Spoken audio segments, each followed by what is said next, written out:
Halo, selamat pagi pemirsa, apa kabar Anda di hari ini? Senang sekali kami dapat kembali menjumpai Anda dalam Berita Papua pagi ini. Bersama saya Cynthia Delima, sejumlah informasi penting dan menarik telah berhasil dihimpun tim redaksi dan akan kami hadirkan untuk Anda. Berikut 3 di antaranya.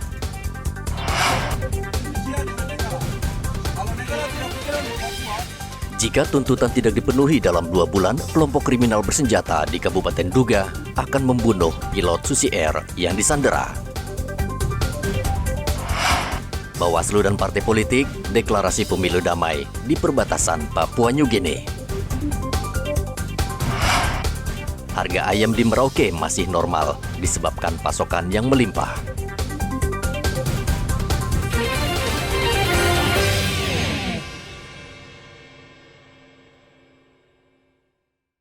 Papua untuk Indonesia dengan negara.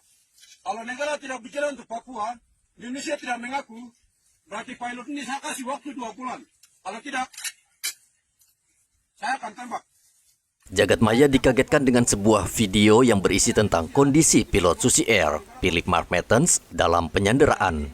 Dari video berdurasi 48 detik tersebut, pimpinan kelompok kriminal bersenjata, Egyanus Kogoya, menampakkan diri dan berdiri persis di samping sang pilot. Dramatisnya adalah sang pilot duduk dengan wajah tertekan atau depresi. Saat itu seluruh pasukan Egyanus, termasuk Egyanus sendiri, menodongkan senjata laras panjang ke arah Philip. Dari penyampaiannya, ia secara tegas meminta pemerintah Indonesia segera memenuhi tuntutan KKB. Kalau negara tidak bicara untuk Papua, Indonesia tidak mengaku, berarti pilot ini saya kasih waktu 2 bulan. Kalau tidak, saya akan tembak.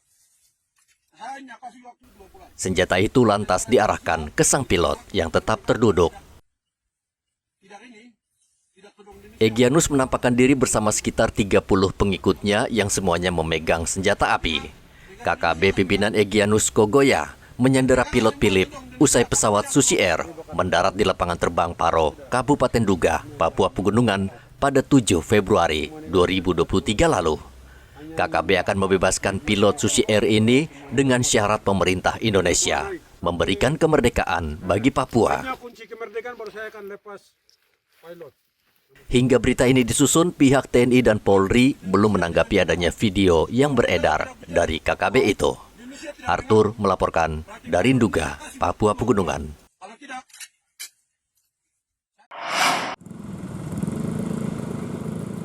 Kasus HIV di Merauke terus meningkat. Pusat Kesehatan Reproduksi RSUD Merauke kembali mencatat ada penambahan 12 penderita HIV baru selama bulan Oktober tahun ini. Dan yang mencemaskan, dari 12 orang penderita HIV, 3 diantaranya ibu rumah tangga dan seorang pelajar SMA. Ditemukannya kasus baru HIV selama bulan Oktober ini, maka seluruh penderita HIV di Merauke tahun ini 89 kasus HIV. Kalau kasus HIV tentunya pasti ada penambahan ya, kalau tidak ada penurunan. Apalagi kalau direkap kita bertambah terus. Untuk data kasus dari Januari sampai Oktober 2023 semuanya ada 89 kasus. Jadi untuk bulan Oktober ini ada penambahan 12 kasus. Satu ibu rumah tangga. Ada berapa itu, Dok? Ibu rumah tangga ada 3. Terus? Lalu swasta juga ada nambah 2. Terus untuk kelompok pramuria juga ada nambah. Ada berapa, Dok? Pramuria ada 1. Untuk petani ada nambah 2. Terus untuk pelajar juga ada 1. Pelajar 1 itu tingkat apa, Dok, yang pelajarnya? Tingkat SLTA. SLTA laki, perempuan, Dok? Laki-laki. Laki-laki. Ya. Dan juga kita himbau pada masyarakat yang memang memiliki perilaku beresiko atau ganti-ganti pasangan, cobalah periksa secara berkala untuk periksa atau screening HIV ya. Pada dasarnya kan makin banyak yang diperiksa, makin banyak ditemukan dan segera kita bisa obati dengan harapan nanti ya kualitas hidupnya membaik, jumlah virusnya juga bisa menurun ya kalau sudah minum ARV. Sementara itu, Polres Merauke meminta masyarakat mewaspadai prostitusi online yang saat ini sedang marak di Merauke. Prostitusi online ini menjadi salah satu pemicu tingginya penderita HIV di Merauke akhir-akhir ini. Adanya informasi dari Dinas Kesehatan bahwa akhir-akhir ini adanya peningkatan HIV AIDS Oleh karena itu dihimbau kepada seluruh masyarakat kiranya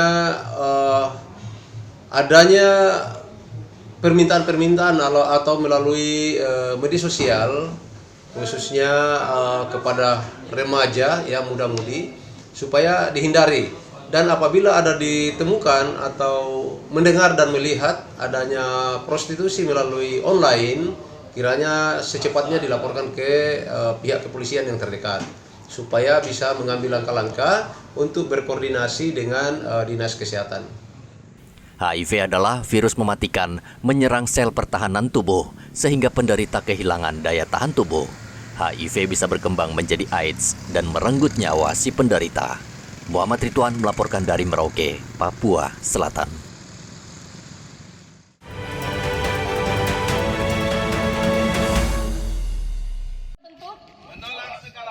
Kecurangan dalam pemilu.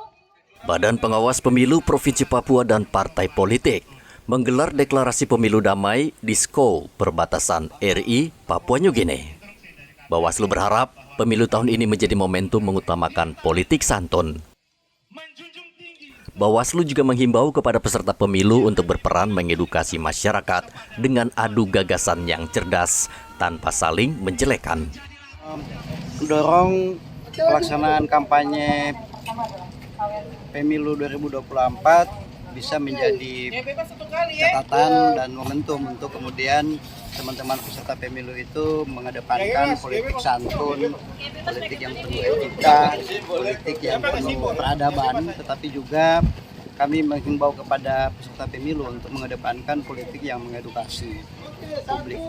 Seperti itu, adu gagasan, adu program, bukan kemudian itu adu kampanye hitam, tidak kemudian juga membawa publik masyarakat Provinsi Papua ada dalam situasi yang saling berhadapan satu sama lain, kemudian menguatkan itu polarisasi,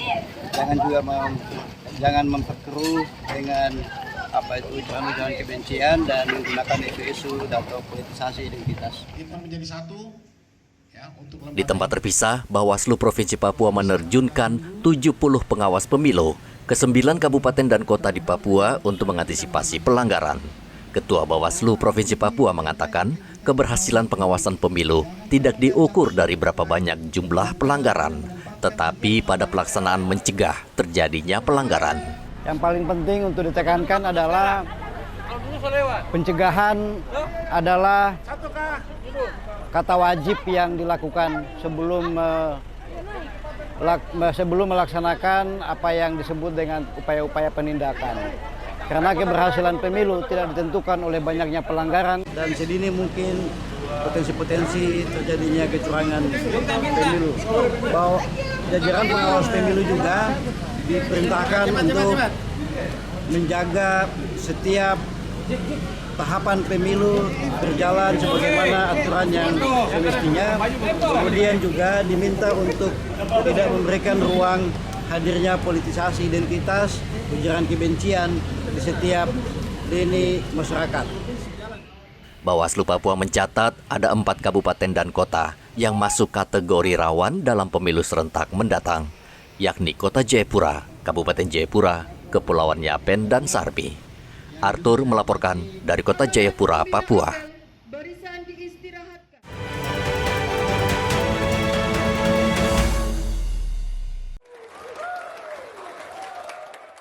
Kapolda Papua Irjen Matius Fakiri bertatap muka dengan personel Polres Biak Numfor dan Brimob Batalion C.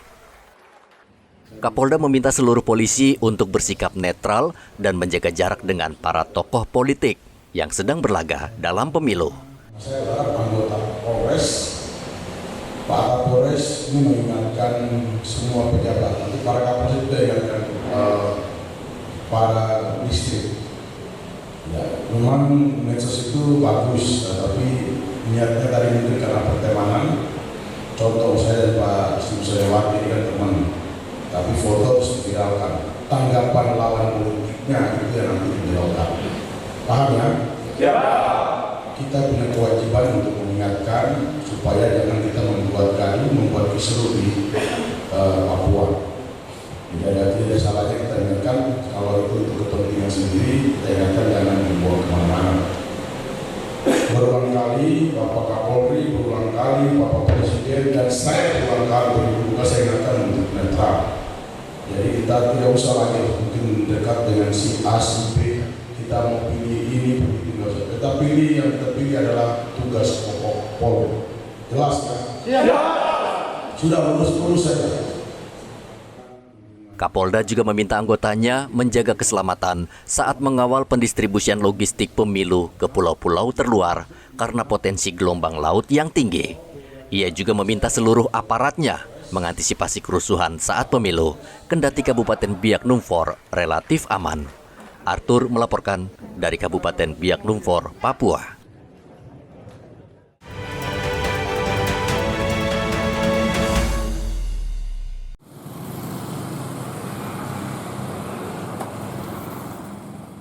Menjelang Natal dan Tahun Baru, harga kebutuhan bahan pokok di Merauke masih normal.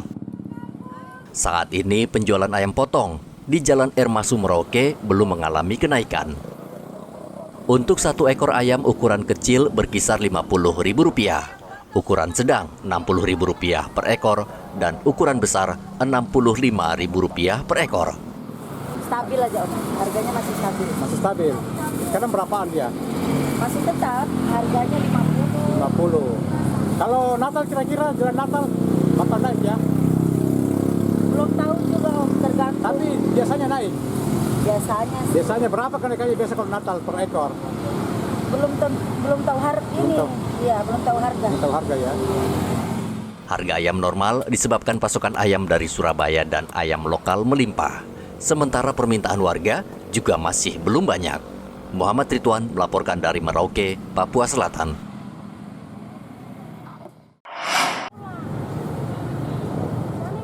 Angka penderita stunting atau TENKES di Merauke masih tergolong tinggi, sekitar 28%. Sementara pemerintah Kabupaten Merauke menargetkan stunting turun hingga 14%. Sebagian besar anak-anak penderita stunting di Merauke tersebar di 22 distrik. Mereka membutuhkan makanan yang mengandung makanan bergizi seperti karbohidrat dan protein yang tinggi. Kepala Dinas Kesehatan Merauke Nevil Muskita mengatakan kendala menangani stunting yaitu lokasi yang jauh. Kalau dari SSGI kita di tahun 2022 itu dari sebelumnya 28 itu kita turun sekitar hampir 5%. Ya. Jadi kita di posisi 22. Ya. Tapi dari SSGI. Kalau dari data EPBGM kita itu sekitar 18-19%. Tahun ini jadi kita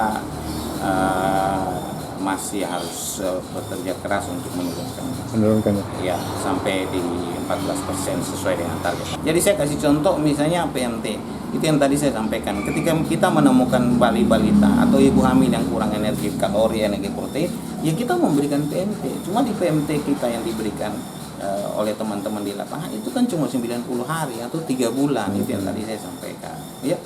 3 bulan mungkin ketika kita intervensi dengan gizi yang baik mungkin dia akan naik ya atau gizinya akan membaik. Tetapi ketika dia pulang, ketika dia kembali, kemudian dia tidak punya ketahanan keluarganya yang kurang, dia nggak bisa makan 3 kali sehari misalnya, ya pasti kondisinya dia akan kembali lagi.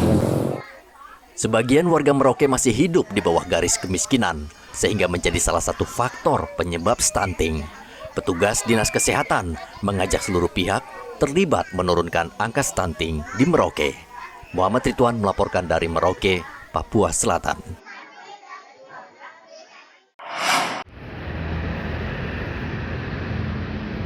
Pemkab Mimika menggelontorkan 20 miliar rupiah untuk membangun jalan yang akan menghubungkan Bundaran Petrosi hingga tembus sisi selatan Bandara Moses Kilangin. Dari anggaran tersebut, sebesar 10 miliar rupiah disiapkan untuk pembebasan lahan dan 10 miliar rupiah lagi digunakan untuk penimbunan. Dari ada beberapa yang clear, dokumennya itu dibayar. Ada yang belum, itu dikonsinyasi. Itu sudah jelas. Tuh, konsinyasi artinya uang itu di pengadilan. Jadi kalau yang sudah bayar ya berarti kan kita harus buka. Masa dia terima uang baru kita kasih dia. begitu. Jadi ya buka. Tapi nanti kalau ada loncat-loncat, teman-teman harus tahu bahwa berarti itu yang kita bayar atau masih bermasalah. Tidak mungkin kita bayar orang baru dokumennya tidak lengkap, itu tidak boleh. Jadi saya suruh kejar dulu yang sudah bayar, dikasih rata dulu tanah pohon-pohonnya, supaya membuat tanda bahwa kita sudah bayar. Itu yang kita kerja duluan. Nanti kalau barang dia clear dulu baru aspal. Karena nanti masih ada pohon, masa kita aspal baru kayak ada pohon. Jadi kita itu tadi Bapak kan bilang ada yang belum selesai pengadaan tanahnya karena dokumen-dokumennya ada yang belum beres. Justru yang sudah beres kita eksekusi duluan. Begitu. Jadi pasti tidak mungkin dia yang menimbulkan dulu. Sehingga nanti yang belum beres ini dia nanti saya mau apa nanti yang belum beres nih teman-teman ini sudah buka begini masa saya masih tertahan karena itu ada kan uang dititip di pengadilan yang namanya. Saat ini PUPR tengah membuka lahan seluas 40 hektar dan diharapkan proyek ini bisa selesai tahun depan. Jalan Petrosi menuju sisi selatan Bandara Moses Kilangin yang dibangun dapat memangkas waktu warga dari kota Mimika menuju bandara. Igobat Momolin melaporkan dari Mimika, Papua Tengah.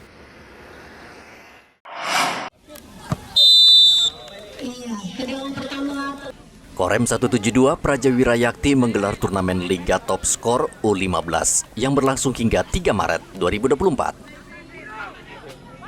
12 klub sekolah sepak bola dari berbagai kabupaten kota di Papua akan mengikuti turnamen yang memperebutkan piala dan rem.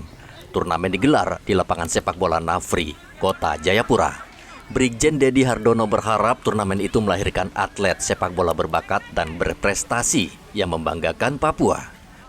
Pencarian bakat anak-anak atau pemuda masyarakat khususnya di Papua ini, TNI tidak bisa berjalan sendiri. Tentunya menggandeng seluruh lapisan masyarakat, ada dari tokoh masyarakat, dari pemerintahan, dari badan-badan usaha baik milik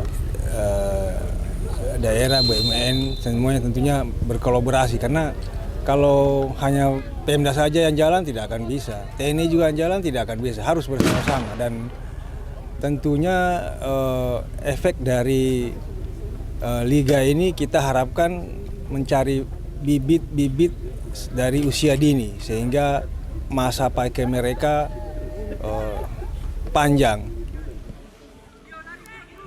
Wakil Ketua Asprof PSSI Papua Rocky Bebena juga berharap sama. Ia yakin pembinaan usia dini melalui Liga Top Skor akan melahirkan bibit atlet sepak bola yang berpotensi menjadi pemain bola yang berkualitas.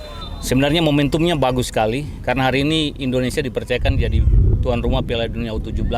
Itu bukti bahwa pembinaan usia dini yang dilakukan oleh Liga Top Skor akan melahirkan bibit-bibit yang potensial. Kami harapkan juga Papua punya potensi dengan event ini paling tidak bisa membantu menciptakan lagi pemain-pemain yang berkualitas. Saya berterima kasih sekali karena SSB Nafri selain punya SSB tapi punya lapangan. Yang masalahnya itu banyak SSB tapi tidak punya sarana prasarana lapangan itu. Ia berpesan kepada para pemain agar bertanding dengan semangat fair play serta menjunjung tinggi sportivitas dengan mengedepankan rasa persahabatan, persaudaraan, dan persatuan. Hendra melaporkan dari Kota Jayapura, Papua.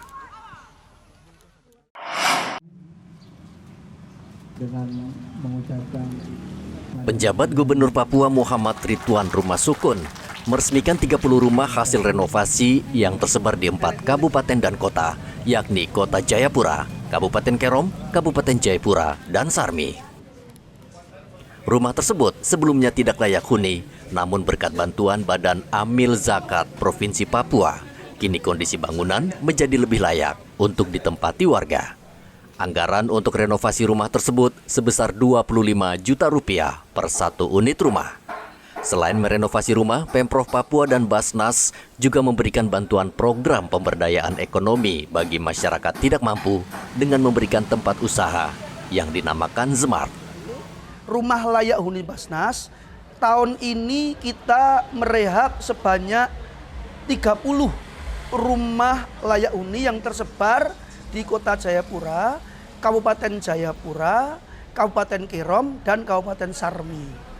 Kriteria penerima bantuan ini adalah para mustahik atau kaum fakir miskin yang rumah mereka dinilai secara penilaian Basnas sudah tidak layak, sehingga perlu dilakukan perbaikan atas sebagian atau keseluruhan rumah, karena dana yang digunakan untuk RLHP ini terbatas, yakni satu rumah dianggarkan sebanyak 25 juta rupiah. Program Presiden yang pertama adalah mengurangi kemiskinan ekstrim. Dengan adanya ZIPMAP ini, maka usaha ekonomi umat itu bergerak. Kalau usaha ekonomi umat bergerak, maka kemiskinan ekstrim itu bisa dikurangi. Begitu juga dengan pengangguran terbuka. Adanya ZIPMAP, maka pengangguran terbuka itu berkurang karena ada serapan tenaga kerja di ZIPMAP. Begitu pula dia akan berimbas pada stunting. Karena keluarga yang punya kemampuan ekonomi baik, maka anak-anaknya tidak stunting. Program renovasi rumah tidak layak huni tidak hanya menyasar rumah milik kaum duafa yang kondisinya mengkhawatirkan mengalami berbagai kerusakan, namun juga program untuk menekan angka stunting atau TENKES. Hendra melaporkan dari Kota Jayapura, Papua. Pemirsa, berita yang baru saja Anda saksikan sekaligus menutup jumpa kita dalam Berita Papua pagi ini. Saya Cynthia Delima bersama kru yang bertugas ucapkan terima kasih. Kami pamit undur diri. Selamat pagi, semangat pagi, Wanyambe.